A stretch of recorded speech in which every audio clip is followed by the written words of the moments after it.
안녕하세요. 임세희 노무사입니다. 네, 지난번에 제가 해고 영상을 한번 올려드렸는데요. 그 해고 영상에서 해고의 요건 그리고 절차가 무엇인지에 대한 내용을 알아보았습니다. 만약에 이런 해고의 요건과 절차를 갖추지 않은 해고를 부당해고라고 얘기를 하는데요. 오늘은 이 부당해고를 당했을 때 어떻게 구제 절차를 거칠 수 있는지 그 구제 절차에 대한 내용을 알아보는 시간이 되겠습니다. 혹시 앞선 영상을 못 보신 분들이 있다면 그 영상 먼저 시청하고 오시면 오늘 영상 이해하시는데 더욱 도움이 될 것 같습니다. 그럼 시작에 앞서서 구독과 좋아요 눌러주세요. 네, 부당해고 구제 절차에 대해서 알아보도록 하겠습니다.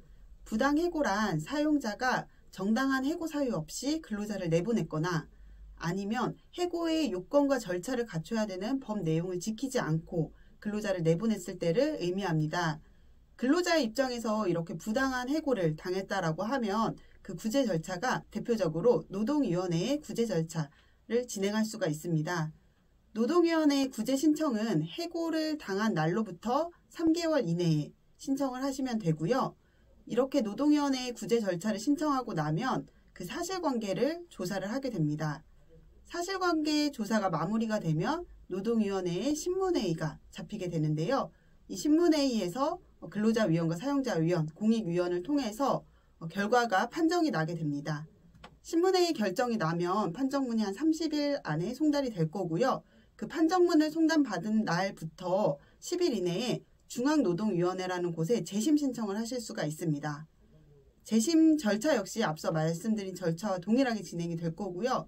이 재심 절차에서도 또 불복을 하게 될 경우에는 그 재심 판정문을 받은 날로부터 15일 이내에 행정소송을 진행하시면 됩니다.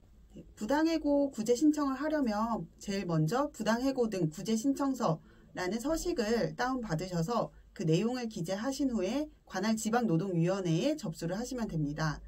이 서식은 어디서 찾아보실 수 있냐면 법령정보센터에서 근로기준법 시행규칙을 찾으신 후에 거기에서 서식을 출력받으셔도 되고요.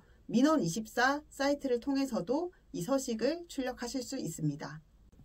부당해고를 주장하는 근로자는 그 다음에 이유서라는 것을 작성을 해주셔야 합니다.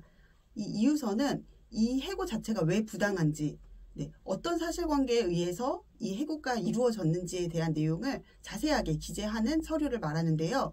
이 서류는 근로자가 직접 작성을 하거나 아니면 법률 대리인의 도움을 받아서 작성하시는 것이 좋고, 이 서류를 통해서 사실관계를 파악한 뒤에 이 해고가 부당한지 아닌지를 판가름하기 때문에 이유서 작성하시는 거는 상당히 신경을 써서 법리적으로 잘 작성을 해주시는 게 좋을 것 같습니다.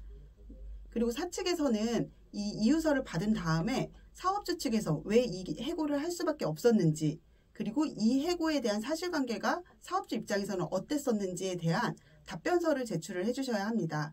이렇게 오고 가는 이유서와 답변서를 통해서 노동위원회의 위원분들이 판가름을 하기 때문에 이 이유서 답변서 작성하시는 것은 매우 중요한 절차 중에 하나입니다. 이 이유서는 제가 부당해고 구제 신청 사건을 위임을 받아서 실제로 작성했었던 이유서입니다. 아마 법률적인 분쟁을 처음 접하시는 분은 이런 절차 자체가 굉장히 좀 어렵게 느껴지실 건데요. 그럴 때는 전문가의 도움을 받아서 이유서를 작성하시는 것이 필요할 것 같습니다. 이유서를 작성하실 때에는 그 법률적인 쟁점이 무엇인지를 그리고 어떤 증거 자료를 통해서 이 내용을 주장하실 건지를 찾는 것이 무엇보다 중요합니다. 그렇게 해서 준비를 해야 상대방이 예측할 수 없는 급소를 찌르는 것이 될 수 있기 때문에 이런 내용들을 체계적으로 준비하기 위해서는 전문가의 도움을 받으실 것을 권해드립니다. 이유서를 받은 사업주는 답변서를 작성을 해야 되는데요. 이 답변서 역시도 이 사실관계 및 이 해고가 왜 정당한지, 우리는 어떻게 정당한 절차와 사유를 가지고 해고를 했는지에 대한 내용을 체계적으로 기재하시는 것이 필요합니다. 그리고 이렇게 작성이 된 이유서는 한 번만 왔다 갔다 하는 것이 아니라 추가적으로 반론이 필요하면 이유서 2 이런 식으로 하셔서 추가적으로 작성하시는 것도 가능합니다.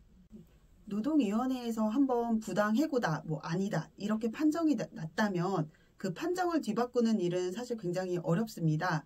그렇기 때문에 처음에 작성하실 때 어떻게 이길 수 있는 방법이 있는지 이런 부분들을 조금 더 조언을 받고 전문적으로 작성하시는 것이 필요할 것 같고요.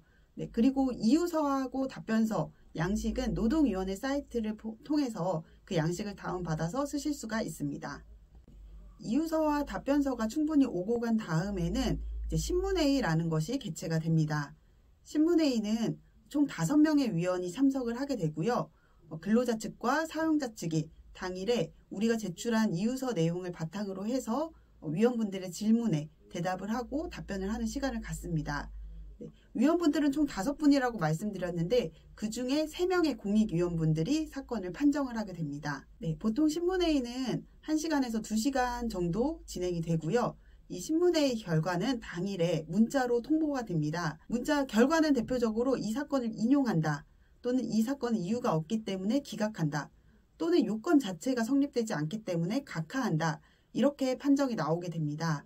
네, 판정이 나온 다음에 한 30일 정도 후에 판정문이 각각 근로자 및 사용자에게 판정문이 도달을 하게 되는데요. 이 판정문을 받고 난 다음에 여기에 대해서 재심을 청구한다거나 아니면 사건을 받아들여서 종료를 한다거나 이 완전히 마무리되는 전차는 판정문 이후에 진행이 되게 됩니다. 네, 그리고 신문회의에서 위원분들이 보셨을 때 이건 화해 성립 가능성이 있다라고 보이는 경우에는 별도로 화해 기간을 부여하기도 합니다. 네, 지금까지 부당해고 구제 절차에 대한 내용들을 살펴보았는데요. 이런 과정이 사실 좀 서로 마음이 상하는 과정이 있을 수도 있고 또 여러모로 좀 심적으로 힘든 부분이 있을 수가 있습니다. 그렇기 때문에 이런 부당해고 사건이 발생했을 때에는 가능하면 전문가의 조력을 꼭 받으셔서 진행하시는 게 좋을 것 같고요. 저희 농무법인 서리는 이런 좀 부당해고 구제 신청과 관련된 사건들을 다수 진행한 경험이 있기 때문에 이런 사건이 있을 때 편하게 연락 주셔서 상담부터 받아보시는 것을 권해드립니다. 네, 그럼 지금까지 부당해고 구제 절차에 대한 내용들을 살펴보았습니다. 네, 그럼 좋은 하루 되시고 네, 안녕히 계세요.